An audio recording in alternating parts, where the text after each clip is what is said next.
think who I voted for would be the best to take care of Trump. Because Trump is, I'm sorry to say, an ass. And he shouldn't even be president of the United States. But because he is, we need a strong person so that we could stand strong.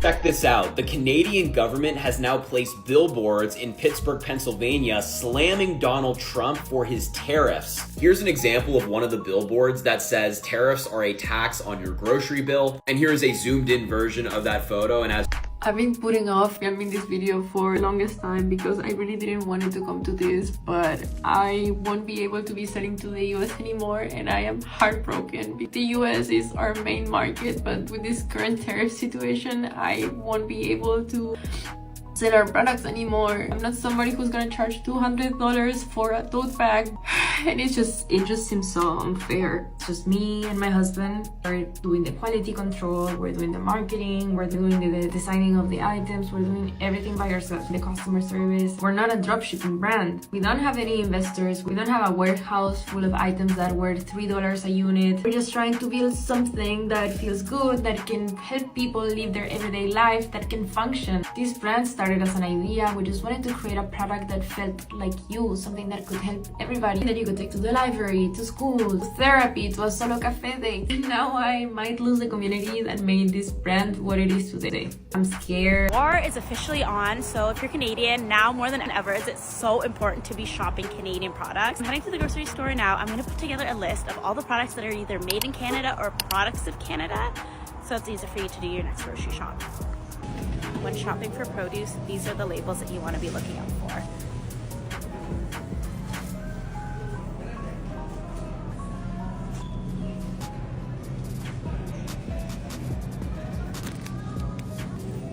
Let's go to the bakery section.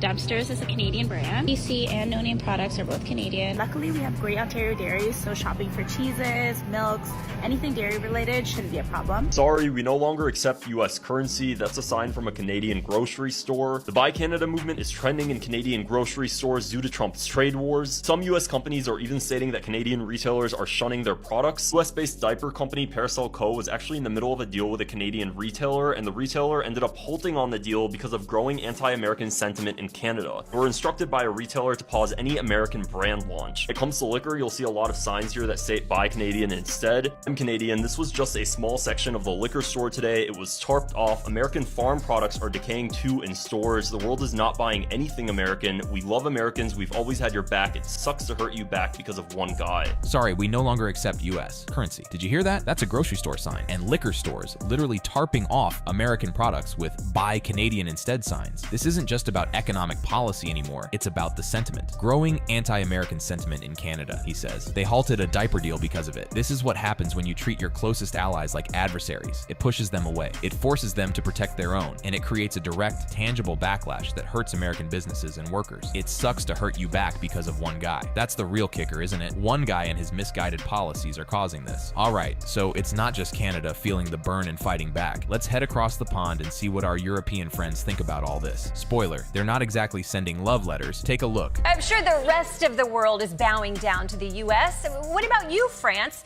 Voulez-vous coucher respect-moi? C'est moi?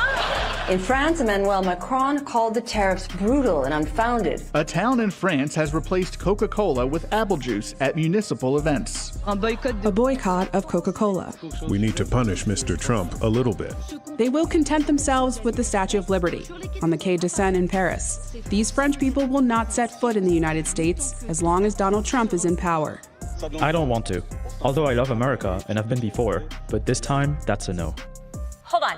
France had a second Statue of Liberty on the side this whole time? Voulez-vous coucher respect-moi ce soir? Hilarious. But seriously, brutal and unfounded tariffs, replacing Coca-Cola with apple juice, boycotting US brands, this is a clear, unambiguous rejection of these policies and, by extension, the administration behind them. And the part about not setting foot in the US as long as Trump is in power, that's a serious hit to tourism, a huge part of the American economy. These aren't just angry words. These are actions with economic consequences. They're saying, we love America, but we won't stand for this. It's a sad reality that a relationship built over decades can be so damaged in such a short amount of time. And the boycott movement in Europe isn't just talk. They've developed tools to actively avoid American products. This isn't just about feeling, it's about strategy, and it's working. So before you would have come in and you would have taken these chips. I used to take this one, but now, well, I took this one.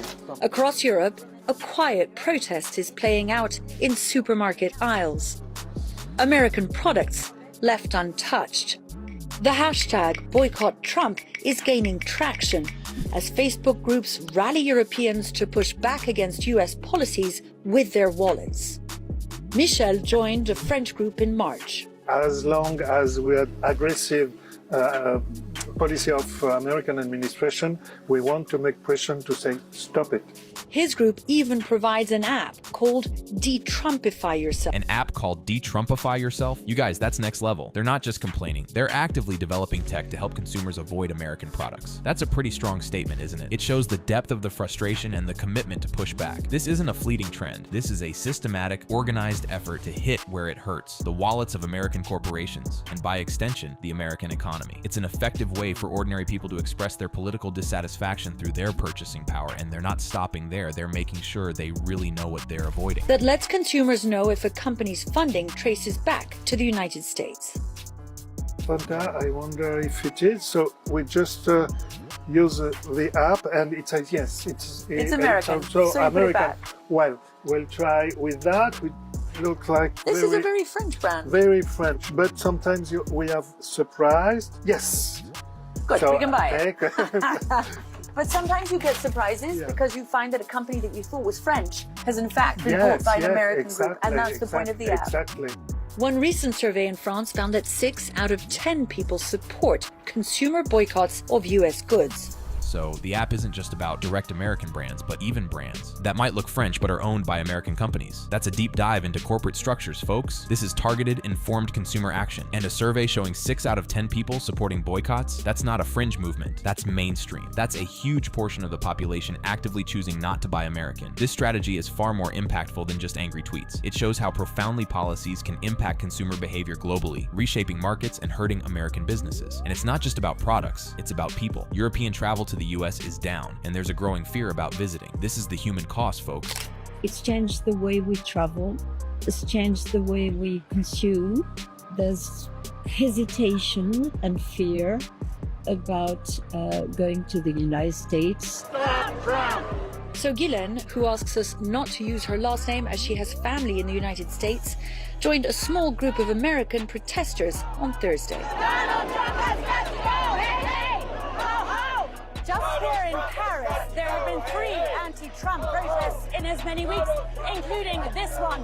At the heart of what is a traditional day of demonstration here in Paris, the May Day protest, with a decidedly American feel. Hesitation and fear about going to the United States. That's genuinely sad. Travel and cultural exchange are so important for fostering understanding and good relations. But when policies and rhetoric create such a negative image, people get scared or simply choose to go elsewhere. And anti-Trump protests in Paris? American expats joining with European allies to protest? This is a clear sign that the damage isn't just economic, it's reputational, it's diplomatic, and it's impacting how the world views America and Americans. It's a direct consequence of alienating our allies. What about the people who supported these policies, or at least the person behind them? What about those who swore allegiance to Trump? Let's see what happens when the very policies they cheered for start hitting their pocket. This is where it gets spicy. Yeah, I'm voting for Trump. Trump has put his tariffs all over the place. I've been trying to understand him. I don't, and everything's in this because of it. Donald Trump just cost me $20 million or whatever he did. Maybe don't be on the golf course. Everyone in this room, everyone loves you.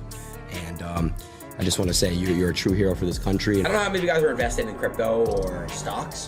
What the is going on with our country? Guys, why am I poor? Because Donald Trump is the nominee against Joe Biden, I won't just vote for him, I will walk over broken glass to vote for him. His giant tariff policy that he just dropped on the market unilaterally, probably unconstitutionally. This is a vivid demonstration of very well-known, prominent Trump fans, whether they're in your feeds, as they say, or not, going through their own personal experience of the harm of these Trump economic policies as their viewers Watch. What the going on with our country? Guys, why am I poor? That's the sound of the chickens coming home to roost, isn't it? The same people who blindly supported Trump's policies, including tariffs, are now realizing they're personally affected. And Ben Shapiro still pledging to walk over broken glass to vote for him, while simultaneously acknowledging that his giant tariff policy, probably unconstitutionally dropped on the market, is causing harm. The cognitive dissonance is astounding. It's hilarious, really. They cheered for policies that hurt their neighbors, and now they're realizing those policies hurt them too. This isn't just some abstract political debate. It's watching self-proclaimed loyalists grapple with the consequences of their choices when it impacts their own bottom line. The narrator sums it up perfectly, going through their own personal experience of the harm of these Trump economic policies. It's delicious to watch, and finally, to understand where all this stems from, let's go right to the source, the architect of these policies, announcing them himself. This is the root of the problem. Donald Trump just announced a 50% tariff on goods coming from Europe. This came in a Truth Social post, so let's break it down. In it, he says, the European Union, which was formed for the primary purpose of taking advantage of the United States on trade, has been very difficult to deal with. Their powerful trade barriers, VAT taxes, and ridiculous corporate penalties, non-monetary trade barriers, monetary manipulations, unfair and unjustified lawsuits against American companies, and more have led to a trade deficit with the U.S. of more than $250 million a year, a number which is totally unacceptable. Our discussions with them are going nowhere, therefore I am recommending a straight 50% tariff on the European Union starting June 1st, 2025. There is no tariff if the product is built or manufactured in the United States. Thank you for your attention to this matter. Primary purpose of taking advantage of the United States on trade, unacceptable. Discussions going nowhere, and bam, straight 50% tariff. This is the rhetoric and the policy in action. This is the mindset that led to everything we just saw. The heartbroken small business owner, the Buy Canadian movement, the European boycotts, and even his own supporters crying poor. It's a protectionist, isolationist approach that views trade as a zero-sum game, where every other country is trying to take advantage of the US. This is not how modern international trade works, and it inevitably leads to retaliation and widespread negative consequences. It's a policy based on a misunderstanding of how the global economy operates, and it costs everyone. And here's the kicker, the part that so many people miss. He talks about making products in the US, but it's not that simple. And who actually pays for it? This came mere hours after Donald Trump threatened Apple, yes, Apple themselves, with a 25% tariff so they can make their products here in the United States. As a reminder, it's not Apple who will pay all this, it's you and I as a consumer. The same thing when it comes to things brought in from the European Union.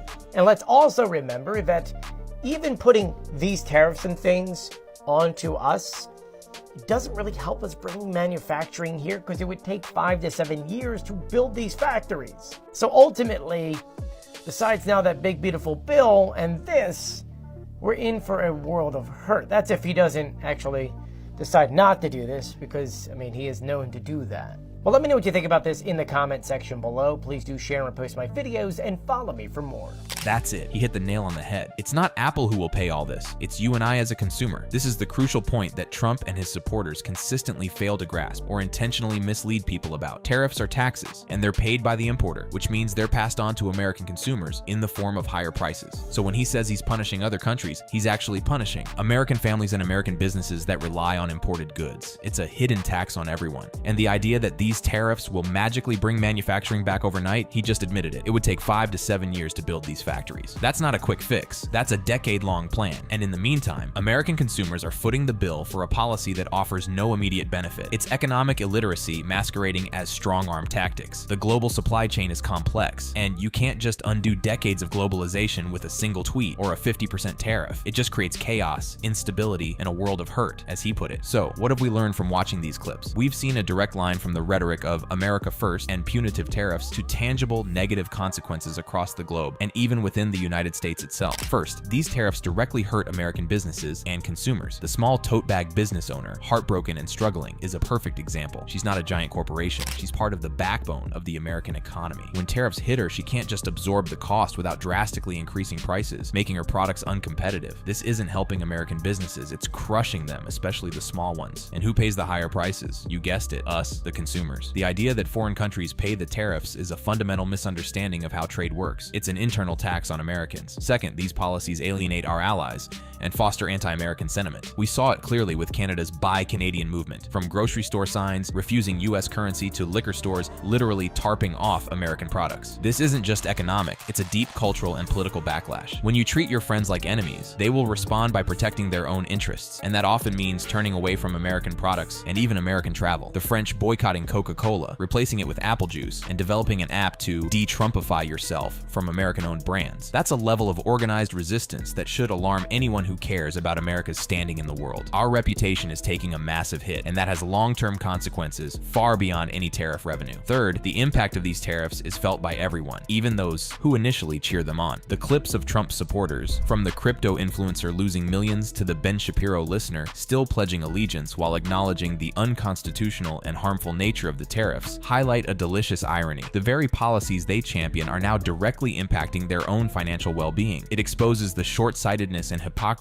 of supporting policies based on ideology rather than sound economic principles. It's easy to chant USA, USA when you think someone else is paying. It's a different story when it's your own wallet feeling the pinch. And finally, the justification for these tariffs, as laid out in Trump's own Truth Social post, is based on a flawed understanding of global trade. The idea that other countries are simply taking advantage of the US, ignoring the complexities of global supply chains and comparative advantages, leads to punitive and counterproductive policies. Threatening Apple with tariffs to force manufacturing back to the US is a perfect example of this. It's a simplistic view that ignores the years it takes to build infrastructure and the fact that the cost will ultimately fall on American consumers. So, when Canadians say what they think about Trump, it's not just a polite disagreement. It's a visible, organized, and economically impactful movement to protect their own. And when we see the reactions of Trump supporters to the very tariffs he imposes, it truly does say it all. These policies are not making America great. They are isolating us, hurting our businesses, and making life more expensive for everyday Americans. It's a chaotic, self-inflicted wound on the American economy and its global standing. All right, that's it for this one, folks. Let me know what you think in the comments below. Have you experienced the impact of these tariffs? In a jaw-dropping press conference moment that shocked both nations, White House Press Secretary Caroline Leavitt dropped this bombshell. Well, the president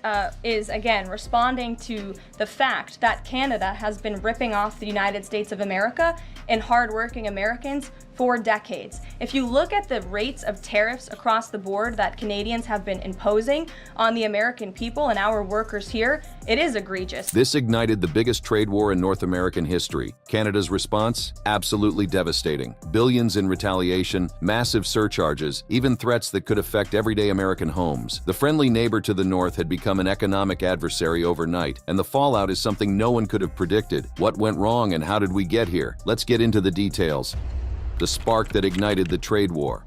In the frigid political landscape of 2025, Canada found itself thrust into the center of a diplomatic maelstrom when Caroline Leavitt, the youngest White House press secretary in American history, made a series of incendiary claims that reverberated across the nation's political landscape like a thunderclap in the night. The saga began on January 29, 2025, when the 27-year-old press secretary made her debut at the podium, her steely demeanor and unflinching delivery marking a new era in White House communications. Yet beneath the seemingly routine briefing lay the seeds of controversy that would blossom into a full-blown trade war. The Trump administration's plans for 25% tariffs on Canada, set to take effect on February 1, 2025, would have been controversial enough on their own, but it was Leavitt's unwavering defense of these measures, delivered with a combative confidence that many found off-putting, that truly set Canadian political circles ablaze with indignation. The public discourse took a decidedly hostile turn during what would become one of the most infamous exchanges in recent press briefing history. I think many of us probably grew up in small towns. I know at least I did, and the main street in my small town looks a heck of a lot worse than it probably did decades ago before I was alive. At least my parents and grandparents tell me so, and I know many Americans feel that same way. This nostalgic appeal to American heartland values, while resonating with domestic audiences, struck many Canadians as patronizing and dismissive of the complex economic realities at play. Tariffs are a tax hike on on foreign countries that have been ripping us off, Levitt proclaimed during a heated exchange with Associated Press reporter Josh Buck on March 11, 2025. Her assertion that tariffs acted as tax cuts for the American people flew in the face of established economic theory, with economists across the political spectrum pointing out that tariffs typically increase consumer prices and act as a tax on importers and ultimately consumers themselves. The brazen confidence with which she delivered these claims, coupled with her dismissive attitude toward expert opinion, would become a hallmark of her tumultuous tenure. The economic arguments masked deeper political motivations. According to Levitt's briefing, the tariffs were intended to address trade deficits and border security concerns, including illegal immigration and drug trafficking. The statistics she brandished were stark. The U.S. trade deficit with Canada had grown from $31 billion in 2019 to $72 billion in 2023, largely due to energy imports, a detail that would later come back to haunt American consumers when Canadian electricity began flowing at premium prices. This conflation of economic and security issues created a dangerous narrative that would poison bilateral relations for months to come. The cultural flashpoint arrived during what should have been a moment of North American sporting unity, the U.S.-Canada hockey game in February 2025. With cameras rolling and tensions already high, Levitt made what many considered the most inflammatory statement of the crisis to date. So he looks forward to watching the game tonight, and we look forward to the United States beating our soon-to-be 51st state, Canada. Bloomberg, go ahead. This comment, delivered with what critics called characteristic smugness, would prove to be the match that set off a political powder keg. The casual reference to Canada as a soon-to-be 51st state wasn't just insensitive, it was perceived as a direct threat to Canadian sovereignty, the likes of which hadn't been seen since the 19th century. In the days leading up to the game, Levitt doubled down on her rhetoric. Does President Trump have a bet with Trudeau about this USA-Canada hockey game tonight? And when there is a big hockey game on, is the president watching for the goals or for the fights?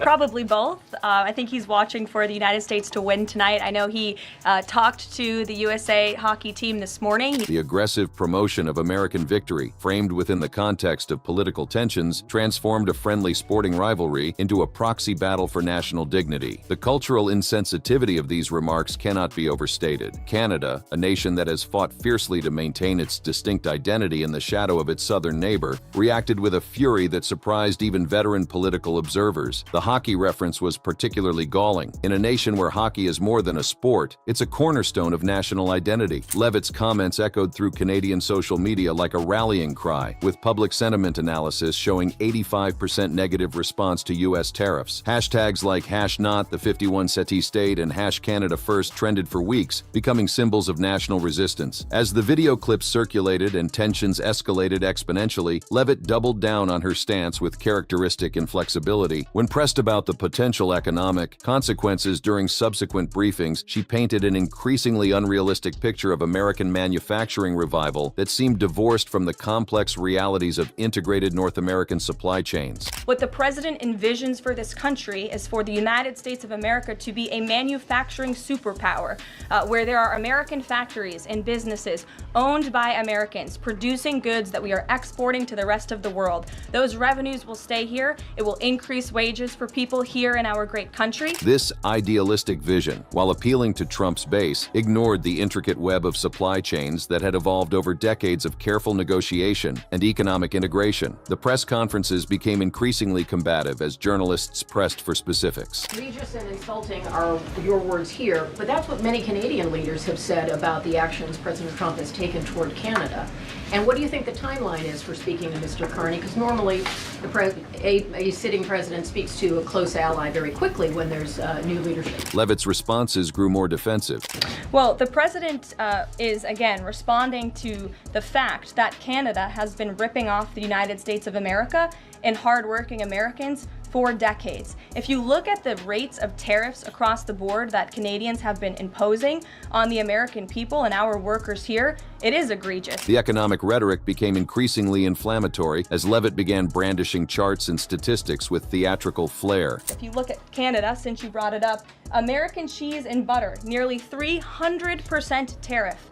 You look at India, 150% tariff on American alcohol. You think that's helping Kentucky bourbon be exported into India? I don't think so. The cherry-picked examples served to inflame rather than enlighten, creating a narrative of victimhood that resonated deeply with administration supporters while further alienating Canadian officials. The stage was set for an unprecedented diplomatic confrontation as February 1st, 2025 approached with grim inevitability. Canadian officials watched with growing alarm as Leavitt's rhetoric escalated. Prime Minister Justin Trudeau, still reeling from his own political challenges, found himself thrust into the unfamiliar role of national defender. Ontario Premier Doug Ford, typically known for his moderate stance on U.S. relations, began to hint at retaliation measures that would shake the foundations of North American energy cooperation to their core. Meanwhile, the economic machinery of both nations braced for impact with a sense of foreboding. The Bank of Canada prepared increasingly dire models showing potential GDP declines of 2.5 percentage points in the first year under a full tariff regime. American manufacturers with Canadian supply chain dependencies began their own internal assessments, many concluding that the net effect would be devastation rather than the promised revitalization. The disconnect between Leavitt's confident assertions and the growing panic in corporate boardrooms across America became increasingly stark. As tension reached a fever pitch, Trudeau addressed Leavitt's escalating comments directly in a rare public intervention.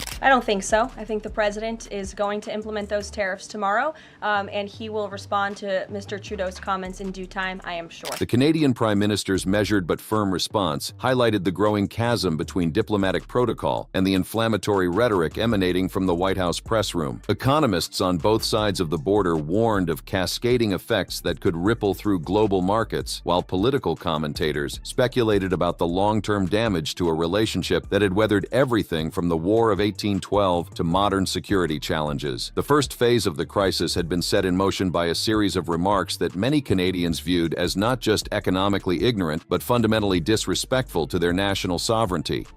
Canada strikes back with economic precision. When the clock struck midnight on February 1st, 2025, the economic landscape of North America irrevocably shifted in ways that would have seemed unthinkable just weeks earlier. But Canada's response to Leavitt's comments and the subsequent tariffs demonstrated why many international observers call Canadian diplomacy a masterclass in measured precision, a stark contrast to the brash declarations coming from the White House press room. The methodical nature of Canada's retaliation would prove far more devastating than the blunt instrument approach favored by the Trump administration.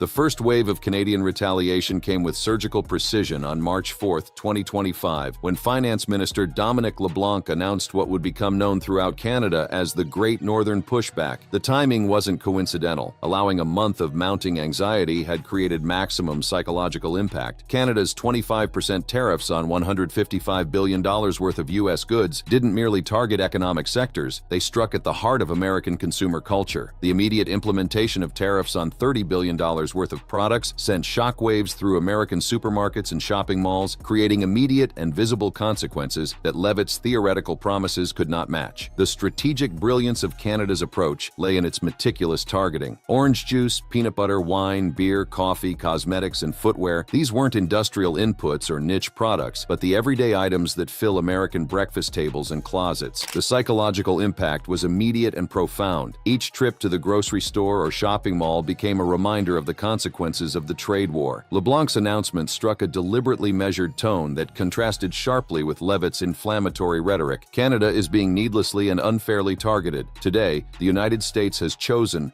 firm in defending our economy. The Canadian approach combined economic retaliation with diplomatic sophistication, ensuring international observers understood Canada was responding, not initiating hostilities. The electricity tariff represented the crown jewel of Canadian retaliation. Ontario's 25% surcharge on electricity exports, generating approximately $300,000 CAD daily, demonstrated Canada's often overlooked leverage over American energy security. The surcharge was elegantly calibrated to maximize impact while maintaining political plausibility. Canada could claim it was merely supporting Ontario workers, families, and businesses, while American households in Minnesota, Michigan, and New York faced rapidly rising electricity bills that couldn't be easily attributed to other factors. The nuclear option that Ontario Premier Doug Ford held in reserve, shutting off electricity entirely, was precisely calculated to create maximum anxiety without immediate implementation.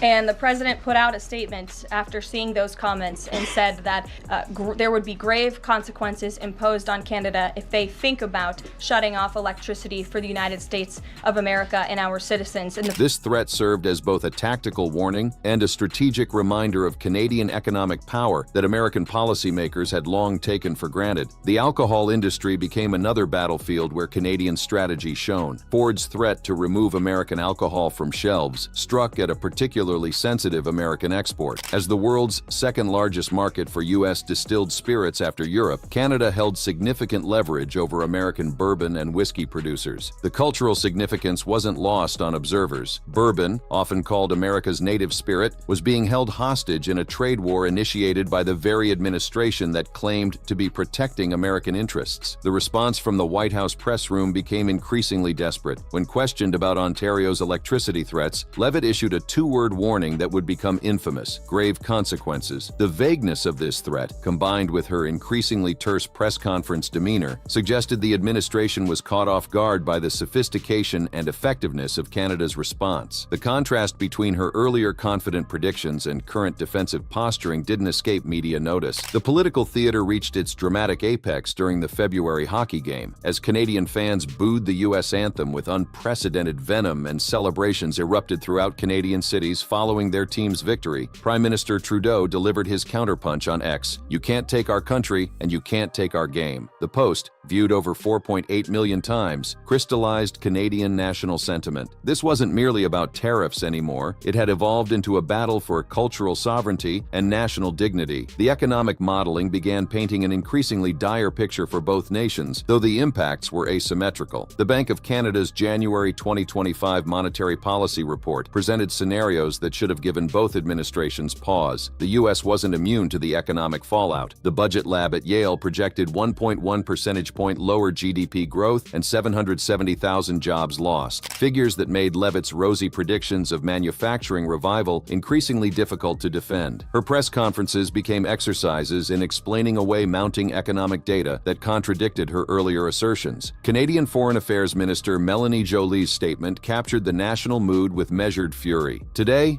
the United States has chosen firm in defending our economy. The carefully chosen words, emphasizing that the U.S. had chosen this path while Canada merely defended, maintained the moral high ground internationally while rallying domestic support. As the weeks progressed, the auto industry became ground zero for the trade war's most devastating effects. Stellantis closed its Windsor, Ontario plant for 2 weeks, idling up to 12,000 workers in a single stroke. American forecasts predicted 1.8 million fewer vehicle sales in 2025, with analysts warning of potential market stagnation lasting a decade. For companies like Toyota, producing over 500,000 vehicles annually in Canada, the cost increases approached $5 billion or more, amounts that rendered entire production lines economically unviable. Leavitt's press conferences became increasingly combative as American businesses began feeling the squeeze of supply chain disruptions. Her attempts to paint a picture of manufacturing revival rang hollow as factory closures mounted and companies announced restructuring plans that often involved abandoning North American operations entirely. As for conversations, there is continued correspondence between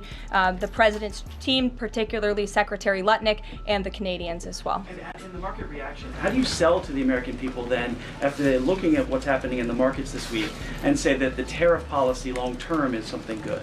Her responses grew increasingly detached from economic reality.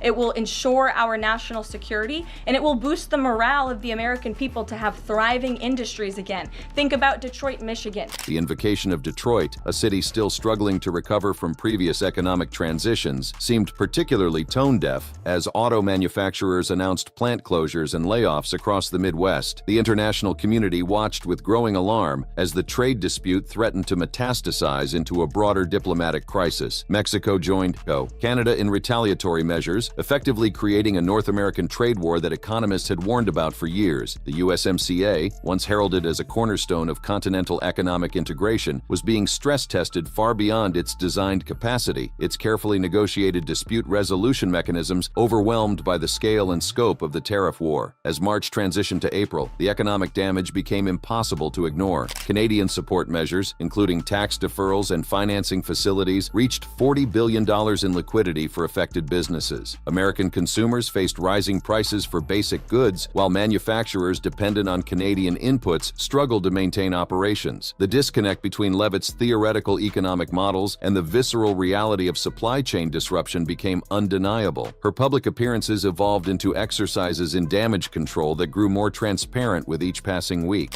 As for the tariffs, the president made his position on this quite clear with the statement that he put out. And it was a retaliatory statement due to the escalation of rhetoric that we've seen out of Ontario, Canada. The attempt to frame American tariffs as retaliatory when they were clearly initiated first demonstrated the administration's growing disconnect from reality. The cultural impact deepened as weeks turned to months. Canadian products disappeared from American shelves, while American brands faced hostile consumer reception in Canada. The psychological toll on border communities became particularly acute, with families and businesses that had operated seamlessly across borders for generations suddenly finding themselves caught in the crossfire of a trade war that neither wanted nor understood. He made that threat. The president saw that and has an obligation and a responsibility to respond accordingly and represent the interests of the American people. So he has made the decision to add a 25% tariff. The circular logic of responding to threats created by American policies highlighted the administration's inability to break the escalatory cycle. The economic data painted an increasingly grim picture that even Levitt's most optimistic spin couldn't obscure. Deloitte Insights reported that tariffs were driving inflation higher, potentially slowing Federal Reserve rate cuts and reducing consumer spending growth in 2026. The Tax Foundation estimated a 1.3% long-run GDP reduction, even before accounting for retaliation, projecting revenues of $3.8 trillion over 2025 to 2034 figures that failed to account for the massive economic disruption and consumer costs the tariffs were creating. As Canada's response demonstrated its effectiveness, the administration found itself increasingly isolated. The initial support from some business groups evaporated as the reality of supply chain disruption hit home. Farmers in agricultural states that had previously supported Trump found their Canadian export markets vanishing overnight. The unraveling and uncertain future. The symbolic moment that crystallized the new reality came during a press conference on April 16, 2025, when Levitt appeared visibly flustered while fielding questions about whether Trump's order to investigate Chris Krebs, who had certified the 2020 election as secure, constituted an abuse of power. Her evasive response, that it was within Trump's authority while avoiding a direct answer, mirrored the administration's broader inability to address the cascading consequences of their trade policies head-on. The parallel crises of domestic political retribution and international economic conflict began to merge in the public consciousness, creating a sense of institutional chaos. The Signal leak scandal of March 26, 2025, when a journalist was accidentally added to a Signal chat discussing military plans, further underscored the administration's operational chaos. Levitt's refusal to rule out firings and her confirmation that Trump had seen the messages without calling them classified added another layer of complexity to an already volatile situation. Some officials privately described Defense Secretary Pete Hegseth's messages as reckless and dangerous, highlighting the disorganization within the administration as it grappled with multiple crises simultaneously. The convergence of security breaches and economic warfare created an atmosphere of perpetual crisis that eroded public confidence on both sides of the border. The economic data continued to paint an increasingly catastrophic picture that even the most skilled spin doctors couldn't obscure. Deloitte Insights reported that tariffs were driving inflation higher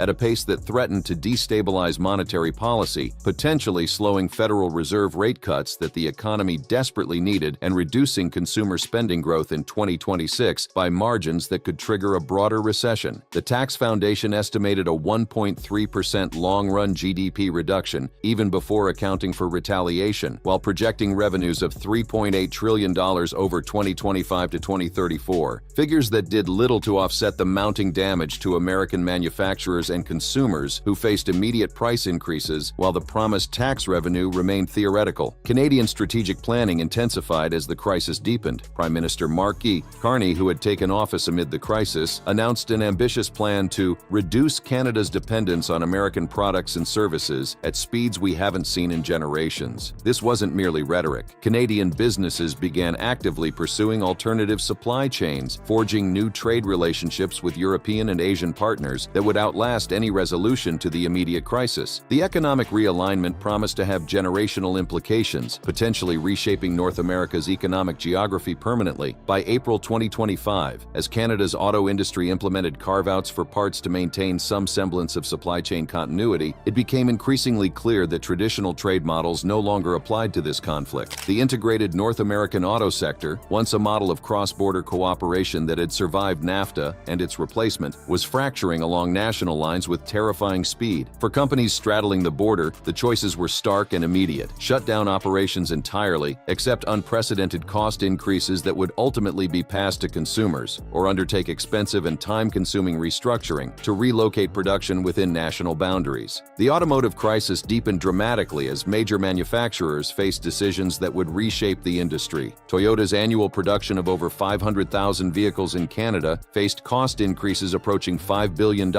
forcing the company to consider abandoning its Canadian operations entirely. GM, Ford, and Chrysler announced emergency board meetings to discuss potential closures that could idle hundreds of thousands of workers on both sides of the border. The ripple effects extended through every tier of the automotive supply chain, from seat manufacturers to electronic suppliers, creating an industrial apocalypse in slow motion. Levitt's handling of media relations grew not just combative but borderline hostile to basic journalistic inquiry. Her abrupt ending of a press conference on March 26, 2025, after repeated questions about leaked war plans, became emblematic of her crumbling under pressure, as media outlets increasingly described it. The contrast between her initial confident assertions about tariffs as tax cuts and her later defensive posturing marked not just a dramatic shift in the administration's messaging strategy, but a complete breakdown of coherent policy communication. Veteran Washington observers noted they hadn't seen such a rapid deterioration in White House media relations since the final days of the Nixon administration. The personal toll on Levitt became increasingly visible in public appearances. Her once crisp delivery grew halting and defensive, her trademark confidence replaced by a barely concealed anxiety that cameras captured with unforgiving clarity.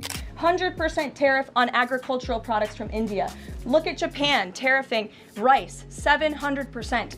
President Trump believes in reciprocity, and it is about dang time that we have a president who actually looks out for the interests of American businesses and workers. The increasingly desperate invocation of historical grievances failed to address the immediate crisis unfolding before her eyes. The political implications extended far beyond trade as the crisis metastasized into other areas of policy discourse. During a new media briefing on April 29, 2025, Levitt made waves by claiming Trump was trolling about pursuing a third term in 2028, despite Trump insisting he wasn't joking. The economic suffering extended far beyond government statistics to infiltrate the daily lives of millions of Americans. Consumers discovered firsthand the deceptive nature of Levitt's characterization of tariffs as tax cuts, price increases on 13% of CPI basket items. Goods that comprised U.S. imports hit everything from morning coffee to evening wine with devastating precision. As spring turned to early summer, the Project 2025 controversy continued to dog Levitt with increasing intensity. Her denial that Project 2025 has nothing to do with our campaign rang increasingly hollow as evidence mounted of her deep involvement in the initiative's planning processes. The video titled "The Art of Professionalism" featuring Levitt emerged as a smoking gun that contradicted her public stance, adding to the perception of dishonesty that increasingly characterized her public persona. This additional scandal compounded the economic crisis, creating a perfect storm of credibility issues that made effective crisis management virtually impossible. The international isolation of the United States grew more pronounced as allies distanced themselves from the economic chaos. European Union officials privately expressed shock at the rapid deterioration of the North American alliance, with some German diplomats referring to it as watching a slow-motion car crash in real time. The implications for future NATO cooperation and broader Western alliance structures began to alarm security experts who warned that economic fractures could quickly translate into strategic vulnerabilities. Economic analysts in London and Frankfurt speculated whether the crisis might finally push Canada toward deeper economic integration with Europe, potentially reshaping global trade patterns for decades. Levitt's press conferences evolved into intellectual contortion acts as she attempted to square the circle of economic reality with political messaging. Her rhetorical gymnastics reached their apex when pressed about Ontario's electricity surcharge that was generating $300,000 CAD daily. The president is determined to ensure that we are depending on American electricity, not the electricity production of foreign nations, including our allies in Canada. The disconnect from reality was staggering. American energy independence through tariffs was proving as logical as trying to run a car on good intentions. By late April, the economic damage transcended mere statistics to become a lived reality for millions on both sides of the border. Steel and aluminum workers who had initially supported the tariffs found themselves facing layoffs as Canadian retaliation decimated export markets. The agricultural sector faced its own crisis as Canadian tariffs on American products decimated traditional export markets. Orange growers in Florida, peanut farmers in Georgia, and coffee roasters across multiple states watched decades of market development evaporate overnight. The irony wasn't lost on observers. The administration claiming to protect American workers was presiding over the destruction of markets that had sustained rural communities for generations. Public trust in the administration's economic competence plummeted to historic lows. Polling data conducted in late April 2025 showed that 68% of Americans believed the tariff policy was hurting rather than helping the economy, with even Trump supporters beginning to question the strategy. Leavitt's public approval ratings as press secretary fell to unprecedented levels, making her increasingly toxic to the administration's broader messaging efforts. Her appearances on cable news became rarer as networks reported viewer fatigue with her obvious evasions and contradictions. The crisis reached a new level of absurdity when Leavitt attempted to claim that economic pain was somehow good for American character. During a May 1st press conference, she suggested that sometimes hardship builds resilience, and the American people are nothing if not resilient. This Marie Antoinette moment drew immediate comparisons to the infamous "let them eat cake" quote, with social media erupting in mockery and disbelief. The tone-deaf response epitomized how disconnected the administration had become from the everyday struggles of American citizens. As May 2025 approached its midpoint, the North American economy faced a bifurcation point, either dramatic policy reversal or acceptance of a new economic reality that separated two nations that had spent generations drawing closer together. Thank you for watching. If you enjoyed watching this video, click on one of the boxes playing on your screen to watch more similar content.